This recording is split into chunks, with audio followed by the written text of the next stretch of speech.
سب حضرات نے اپنی اپنی رائے دی. حضرت ابی ابن کعب رضی اللہ تعالی عنہ ایک انصاری صحابی ہیں جن کے بارے میں حضور نے فرمایا ہے کہ اقرؤہم ابی ابن کعب، میرے صحابہ میں قرآن کا سب سے بڑا جاننے والا ابی ابن کعب ہے. وہ خاموش بیٹھے ہوئے سن رہے تھے باتیں. حضرت عمر نے خاص طور پر کہا ابی آپ نے کچھ نکاح فرمائے.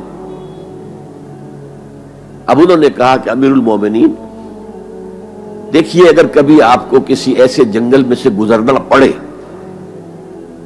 جس میں کوئی پگڈنڈی نہیں ہے، بڑی اونچی اونچی گھاس ہے اور قدم قدم پر خاردار جو ہیں جھاڑیاں ہیں، تو آپ کیسے گزریں گے؟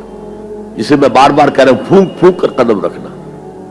دیکھ لو کہیں اس گھاس کے اندر یہاں کوئی سانپ جو ہے وہ کنڈلی مارے بیٹھا ہو، تمہارا پاؤں سانپ پر جا پڑے، یا کسی اور موذی جانور کے بل میں پاؤں جا پڑے، یا کہیں تمہارے کپڑے جو ہے وہ کسی جھاڑی کے کانٹوں میں الجھ جائیں. بچ بچ کر نکلنا یہ تقویٰ ہے. یہ زندگی ایک سفر ہے، ہماری منزل آخرت ہے. جیسے حضور نے فرمایا انما الدنیا خلقت لکم وانتم خلقتم للآخرہ، یہ دنیا تمہارے لیے بنائی گئی ہے، تمہارے لیے برتنے کا سامان ہے، لیکن تمہیں آخرت کے لیے بنایا گیا ہے، یہ تمہارا گھر نہیں ہے. تو یہ ہے تقویٰ. اور تقویٰ کی تعلیم قرآن مجید میں اتنی شد و مد کے ساتھ آئی ہے، اتنی شد و مد کے ساتھ آئی ہے، ایک ایک آیت میں دو مرتبہ.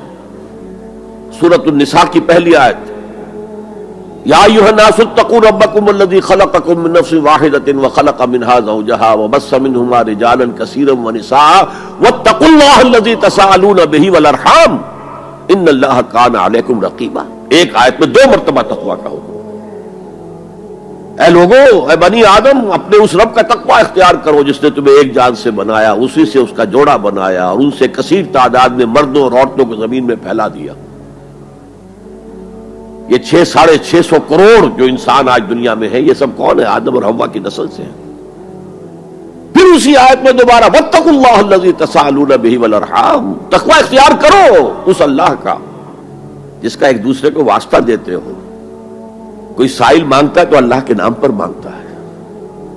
تم بھی جا کر اپنے کسی عزیز سے یا دوست سے کہتے ہو کسی کام کے لیے بھائی یہ کام بہت ضروری ہے اللہ کے لیے جلد از جلد اس کام کو کر دو، واسطہ اللہ کا.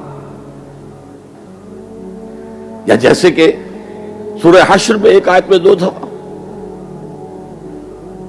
یا ایھا الذین آمنوا اتقوا اللہ ولتنظر نفس ما قدمت لغد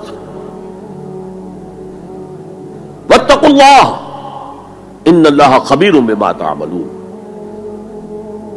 اے ایمان والو، اللہ کا تقویٰ اختیار کرو اور دیکھو کل کے لیے کیا بھیج رہے ہو آگے. تمہارے اعمال جو جا رہے ہیں، جمع ہو رہے ہیں تمہارے نامہ اعمال میں، وہ اعمال کون سے ہیں، اچھے ہیں یا برے ہیں.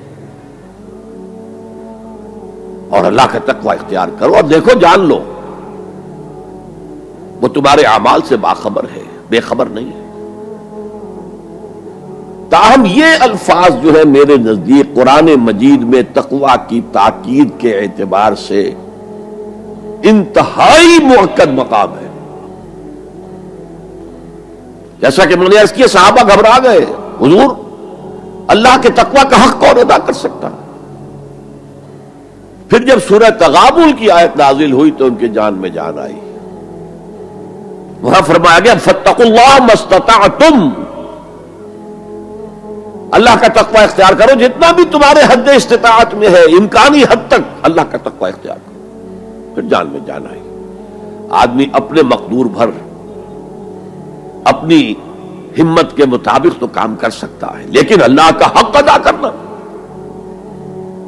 یہ کیسے ممکن ہے؟